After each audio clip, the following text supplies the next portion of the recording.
party wagon and hold on to your pizza.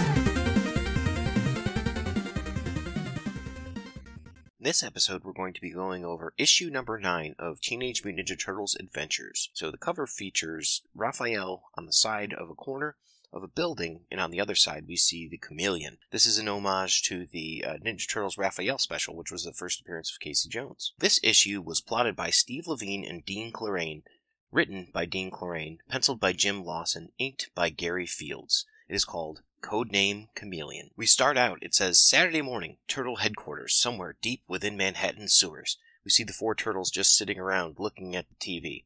Splinter comes in. My sons, how long has it been since you patrolled the sewers? Did you hear something, Michelangelo? Says Raph. Nope, not a thing. Leo kind of looks at Master. Master Splinter is right. And besides, maybe we can pick up some groceries while we're out. Oh boy! Wonderful, says Raph. Now let's motivate, brothers. Everyone get your weapons. Swords, sais, nunchucks, staff, shuriken. We see the turtles' hands reaching over at their weapons as they get ready to leave. Don't forget to pick up plenty of cheese, says Splinter as they leave. We're out of here, man, says Mikey as they leave. Ha, youth, headlong into the future, heedless of today, and what is happening in the world of news today. As Splinter turns on the TV, we can see that April O'Neil is doing a report. Officers have yet to arrive at an explanation for the vandalism leading to the destruction of over 1,000 skylights last evening, obviously in reference to Wingnut and Screwloose. Elsewhere in the city today, a police manhunt is underway for a double agent believed to have stolen classified weapons plans from the top-secret files of the United Nations. The double agent is known only by the codename of Chameleon. He's believed to have gained access to UN files by posing as a United States diplomat. They show a picture of a man who has blonde hair, a blue jacket, and a red bow tie. His eyes seem to look like chameleon eyes, as in they go in different directions. Chameleon was last seen escaping on foot in the vicinity of Times Square. It is not known if he is armed. The weapons plans are said to be of vital importance to the maintenance of world peace. The exact weapon type is not known, but is said to be more profound than the most powerful intercontinental ballistic missiles currently employed by either the Soviet Union or the United States. Authorities have lent particular urgency to this manhunt, lest the plans fall into the wrong hands. We see April's report is also being watched by Oroko Saki, the Shredder. I want those plans, and I want them now. Bebop, Rocksteady. Yes, Mr. Shredder, they both say in unison. I want you to find this so-called chameleon and bring him to me. I want him alive and unharmed, and I will not tolerate another failure. Take along a foot soldier and the Knucklehead. Use them as backups should you run into any difficulty. Begin your search in Times Square area, 6 blocks east of here. Watch out for police. Should you return empty-handed, I promise to conduct a further genetic experiment upon you both. We won't fail you this time, Mr. Shredder, says Rocksteady. Best not, fools. More profound than an ICBM. I can't imagine what this weapon might be. It must be mine. Then we come to the title page. We see Chameleon, who's ducking into an alley. Call me Chameleon. They call me Profiteer. Call me Thief. Call me anything you want. Tell me I'm the best double agent of double agents. Forget that I'm the worst to have on your side. While I stab you in the back, tell me anything. Tell me everything. Just don't tell me my days are numbered. Police takes a shot at him. No, not just yet. I said halt! Not when I'm about to pull off the most important coup of my career. These plans may be worth millions. Once I escape and find a buyer, time to shake these cops off my tail. Time to get them out of my hair. He does a sideways jump over a fence. As he runs, he does a somersault through a window with a crash into a whole room full of mannequins. How strange. A room full of disembodied bodies. No time to dwell on that. I've got to pull myself together and move. Need to find a place to hole up. A place where it'll be safe to gather my thoughts. To plan. He heads to the basement. I know just where to go. He looks down at a manhole labeled sewer. Down under. Wish I hadn't worn my best tux. Sewers. Yuck. Elsewhere, we see the turtles are patrolling their sewer. Wow, look at all the neat stuff floating in the sewer. There's a deflated balloon, something plastic, hamburger wrapper, an apple core, what might have been a chocolate bar. Lay off, Donatello, you're making me hungry, says Mike. You guys are such stomach heads, says Raph. Does anyone know where we are? I think we're somewhere beneath Times Square, says Leo. No, I think we're down by 8th Street and Avenue C. I say we're near Times Square. 8th Street, Times Square, 8th Street. Oh, yeah, prove it, disprove it. Voices up ahead, coming this way. I'll have to turn back around and head back into the chamber I just passed through, says the chameleon as he hears the far-off voices of the turtles. And back to the larger tunnel that led me here. What? What's this guy look like anyway? Wasn't you paying attention to the TV when they showed his picture? No, I was helping you screw in that there light bulb. Voices are approaching from this direction, too.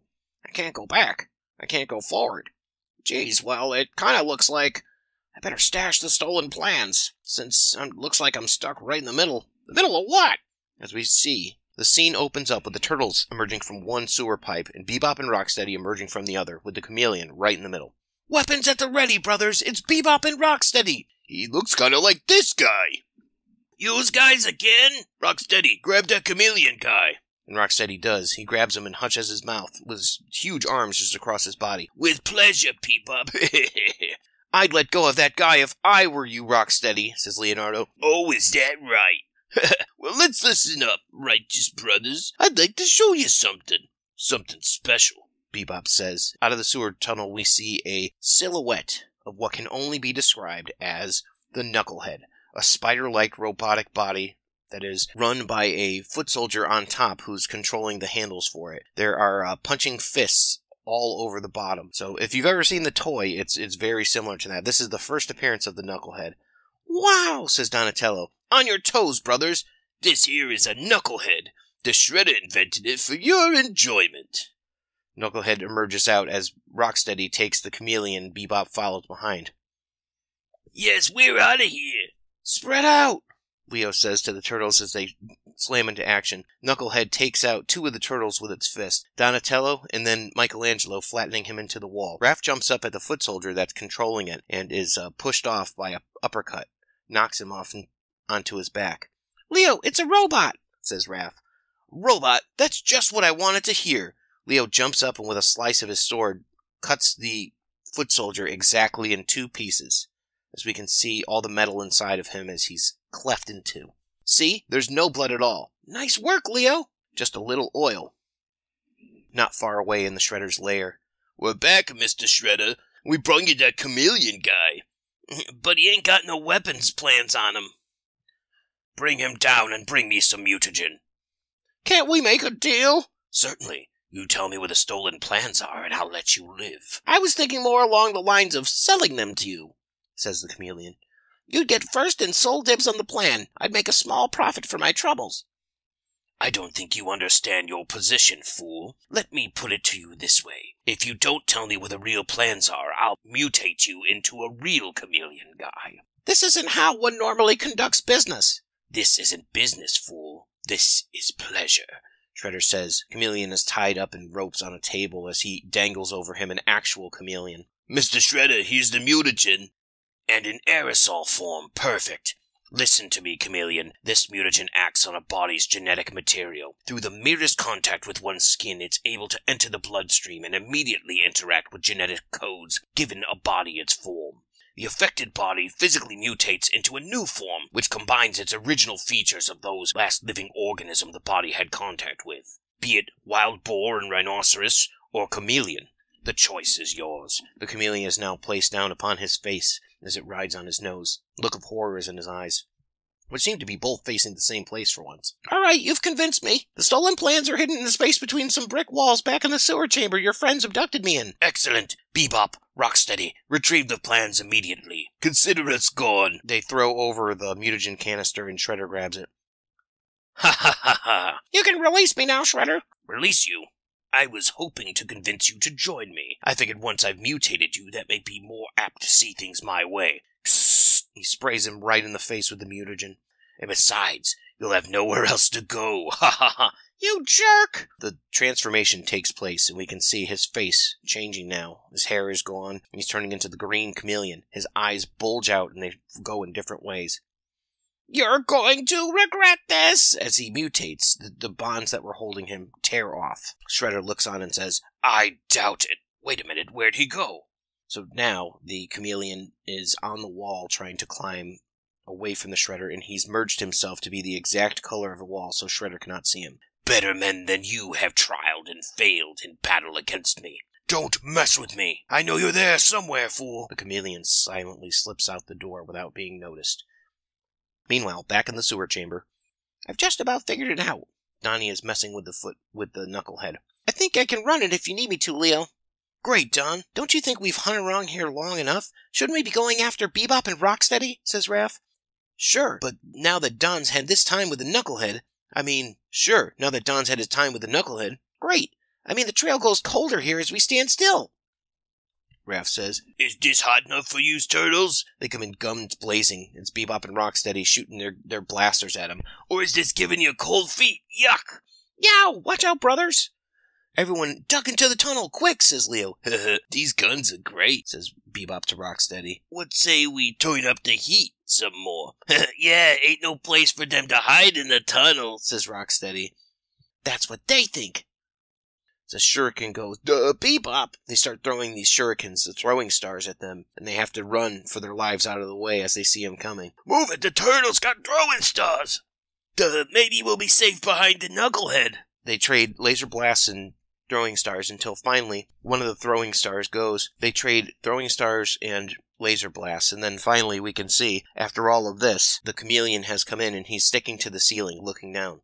Looks like a standoff from up here. The turtle guy's throwing shuriken from the safety of the tunnel darkness, and Bebop and Rocksteady with their ray guns from behind the legs of the Knucklehead. Neither party capable of achieving an edge over the other. I'd say it's high time to break their standoff. Duh, what's that glow? It's so colorful and dramatic. A diversion! The chameleon uses this to turn himself luminescent, where he just blinds everybody with his light. What's that? Don't matter, just blast it! Bebop and Rocksteady take the time to blast upwards, giving the chameleon time just enough to get out of the way. An escape. He grabs the plans firmly in his hand and takes off in the tunnel before they actually collapse it with their laser blast. Maybe you oughta instead wish that this here Knucklehead can save us from being squashed. They realize that they've collapsed the tunnel and it's coming in them. They're actually hiding underneath the Knucklehead. I sure wish I had a better aim. Move further down the tunnel, hurry, says Leonardo. Okay, hold up, it looks as like they've been cut off from the chamber. I'd say so. We're lucky to have escaped. Luckier than Bebop and Rocksteady, who are trapped beneath what must be tons of fallen debris. Not much of a victory, is it, says Leonardo. They all look kind of hangdog in expression. Later on, they head back to their sewer lair, and they're watching TV with Master Splinter. April from Channel 6 News comes back on. Are still unable to determine what caused the section of the street to collapse. Elsewhere in the city, police officials have called off the manhunt for the double agent known as Chameleon after the secret weapon plans that were stolen earlier today were found burnt nearly beyond recognition. An envelope delivered to the United Nations General Security this evening. A note written outside of the envelope is reported to have stated, "Some things are not worth profiting from." And there was no explanation as how someone was able to pass in and out of the heavily policed UN in order to deliver the note, unseen, or as to why the plans were first stolen or later returned. You might say I'm beginning to see things differently. We see the chameleon is now in a trench coat as he walks out, and it says, "The End." That's the end of issue number 9 of the Teenage Mutant Ninja Turtles Adventures.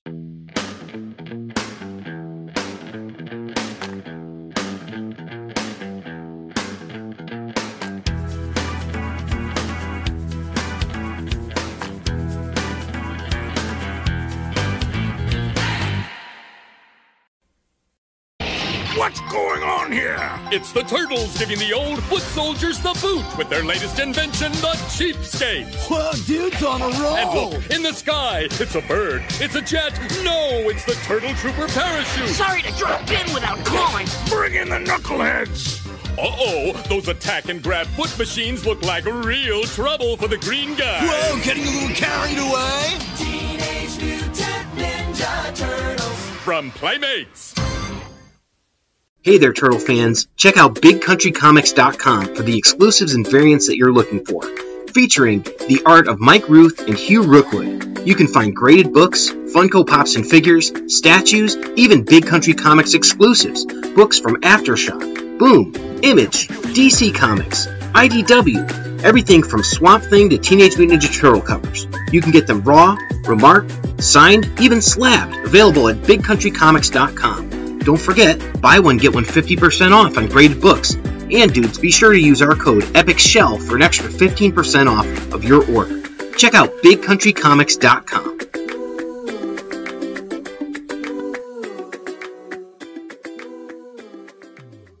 Next up is Teenage Mutant Ninja Turtles Adventures number 10. On this one, we feature a cover of two giant monsters. One is the yellow planarian named Wyrm, and the other one is Scumbug.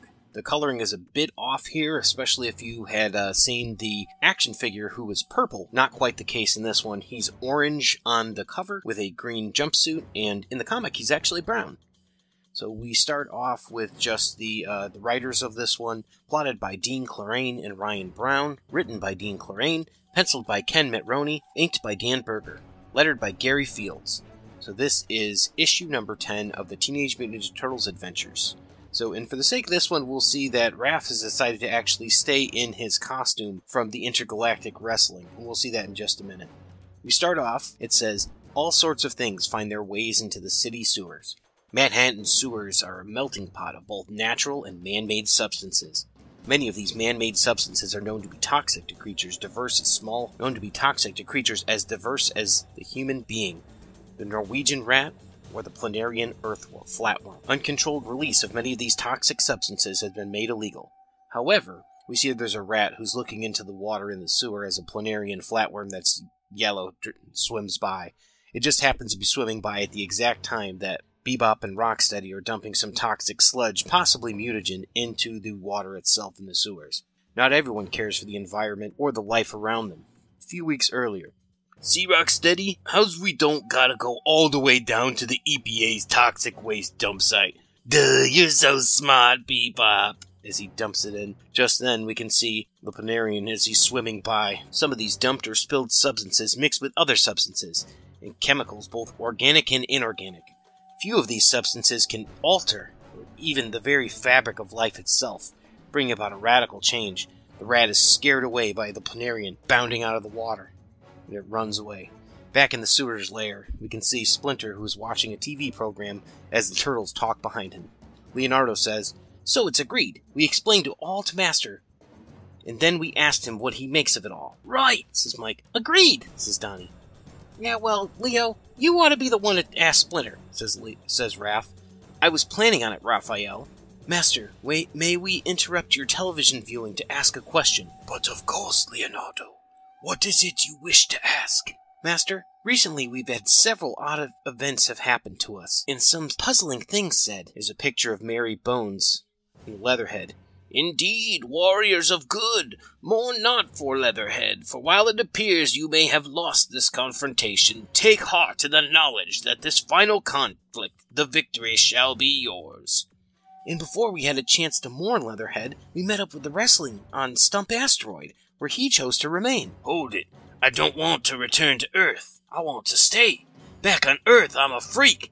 Out here, I can be a hero." "I wonder if he truly knows what it takes to be a hero," says Leonardo, talking about Leatherhead. Stump and Sling just stare on and look at them. "Wonder if any of them do, Master." Great.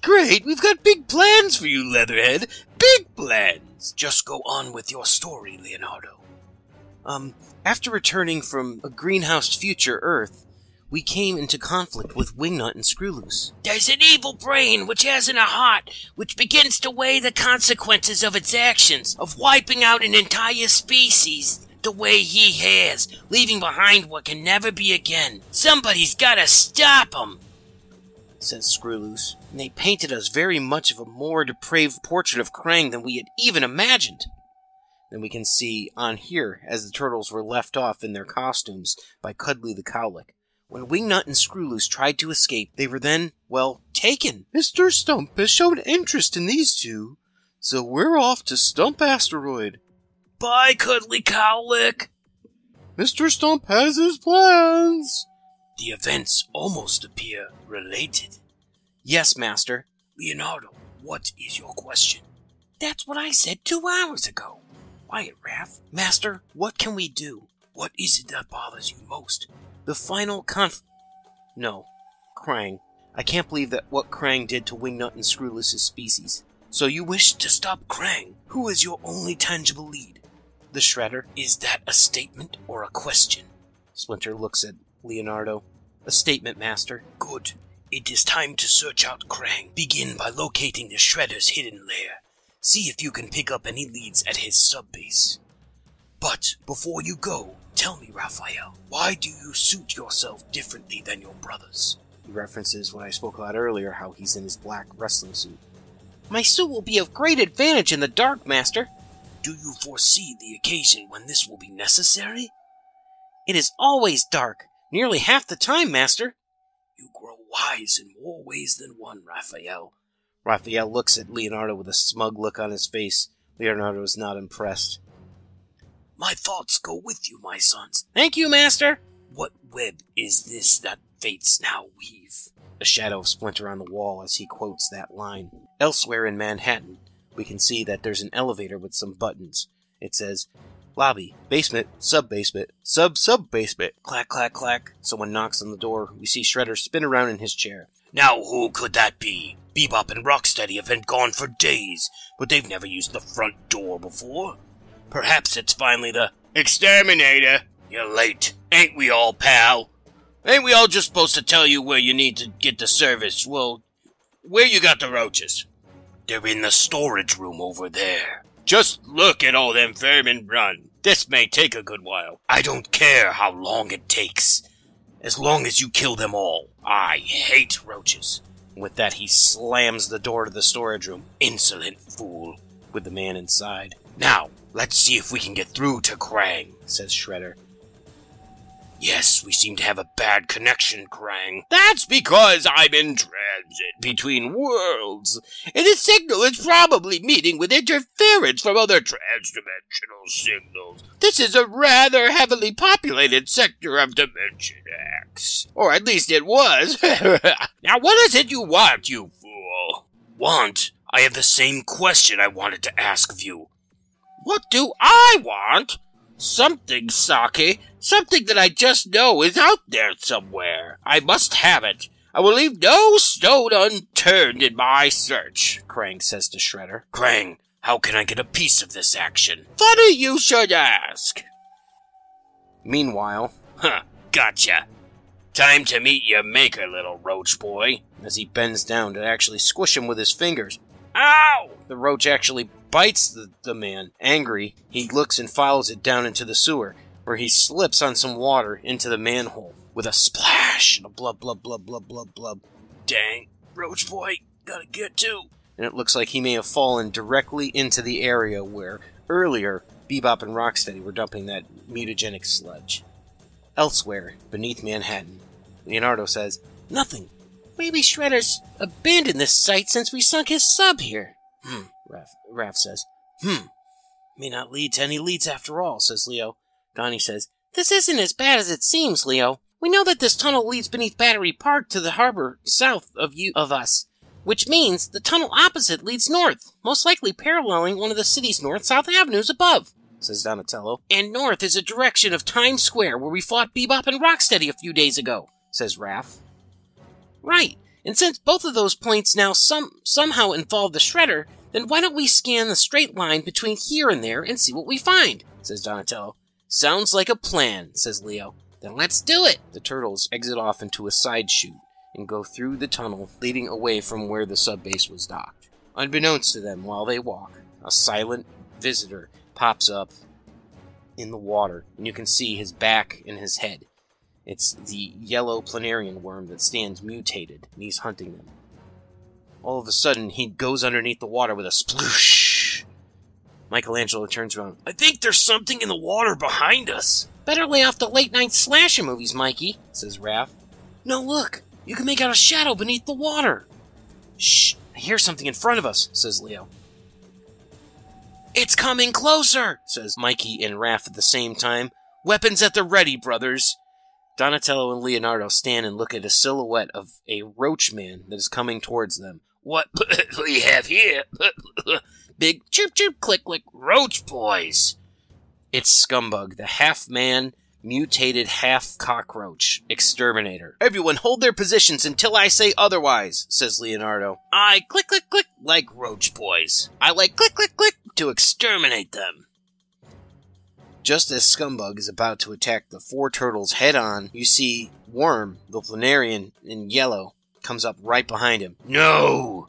They belong to me, the worm. He is absolutely gross. He's got two googly eyes with a little patch of brown hair on top of him. Blood-red, bloodshot eyes. He's got a tongue that sticks out like a suction cup with teeth in it and suction discs all over him. He's got incredibly long, spindly fingers that he can extend out as well. I long to suck the sweet flesh from their young bones. As he reaches out his hand and grabs on Michelangelo with an elastic grip of those tendril fingers. Leo! Donnie, low and hard, now! Donatello whacks him on the back with his bow staff. Yay! With a crack. And he releases Michelangelo straight into the arms of Scumbug. Well, hello there, green roach boy. Leo! Says Mikey. It's enough for Wyrm to get upset at Scumbug when he sees that he has his food. Put the food down! Then he releases that tongue, the suction cup tongue that goes and hits Scumbug right dead center of the chest. You wanna click fight me? He's very surprised when it hits him dead center mass. Relax, Mike, I got you, says Donnie. Not fight you, says Wyrm.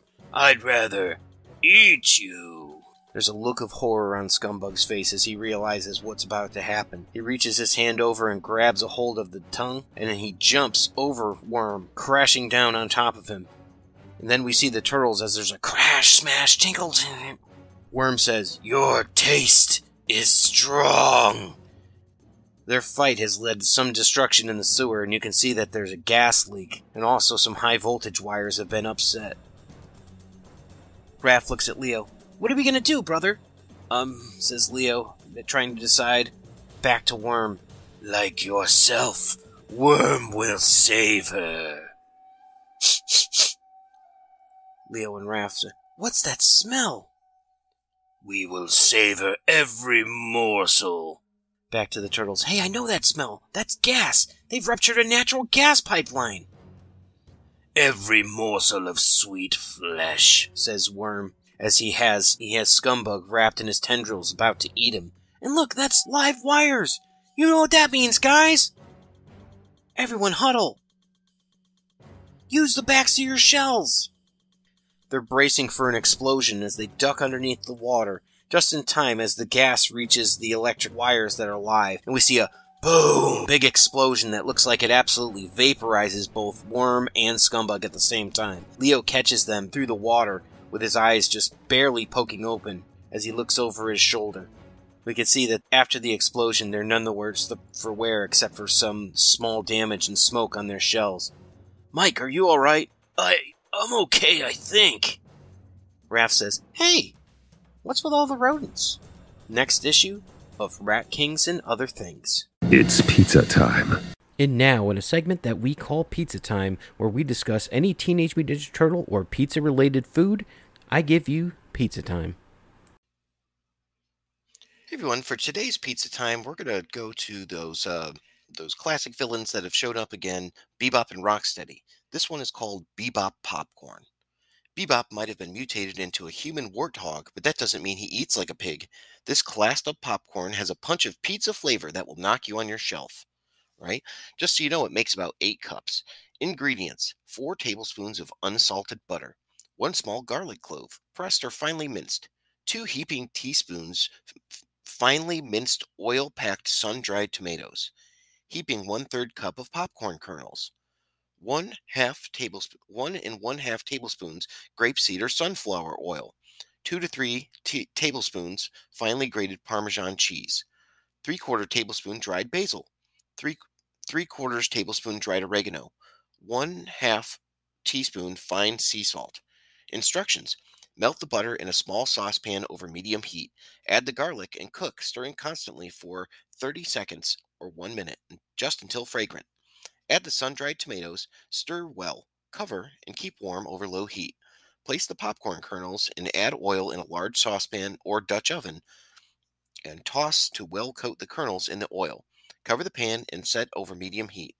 When you hear the kernels begin to pop, give the pan a good shake. Continue to cook, shaking frequently until the popping slows to 3 to 4 seconds between pops. Dump the popcorn in a large bowl. Drizzle the warm butter mixture over the popcorn and add the Parmesan cheese, basil, oregano, and salt. Toss well before serving. Lighten it up, dudes. You can skip the Parmesan and the salt. This has been your pizza time for a day, Bebop Popcorn. Cowabunga, dudes! That's one ugly dude. It's Scumbug, the turtle exterminator, half man, half cockroach. He's bugging Muckman, the mutated sewer worker, and his little mutie pal, Joe Eyeball, to join Shredder's evil Foot Clan. Muckman is just oozing under the pressure, but before he can answer, Wingnut, the turtle's wacky vampire bat buddy, and his mosquito sidekick Screwloose decide to wing it, and the roach bugs out. Talk about batting them around. Mutant Ninja Turtles. From Playmates. Thank you for listening to the Epic Tales from the Sewers podcast. The Teenage Mutant Ninja Turtles were created by Kevin Eastman and Peter Laird. This podcast has no affiliation with Eastman, Laird, Mirage Studios, IDW Studios, Archie Comics, or Nickelodeon Studios. This podcast is a member of the Dorkening Podcast Network. Check out thedorkening.com for other podcasts. Epic Tales from the Sewers is recorded by Justin Cooper and Eric Will.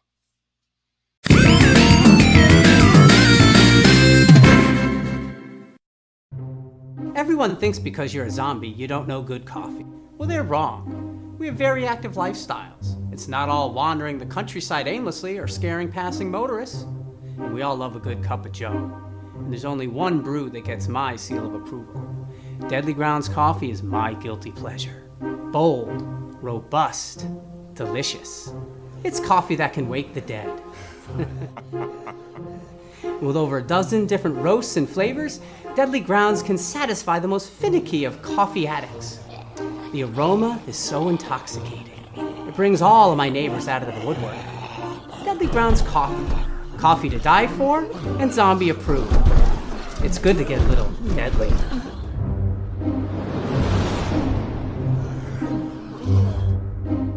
Use the front door!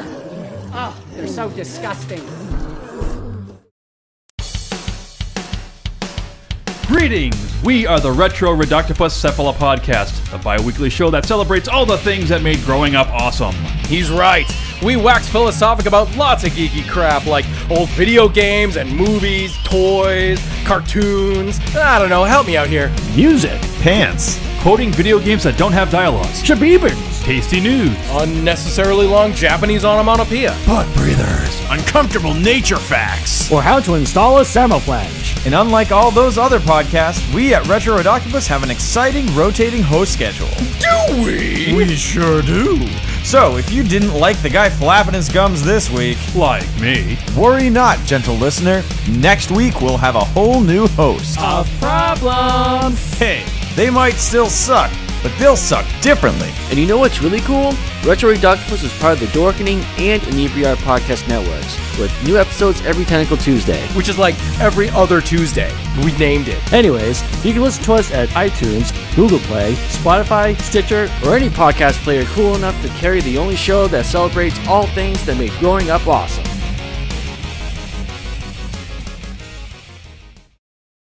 Hey there, this is JB.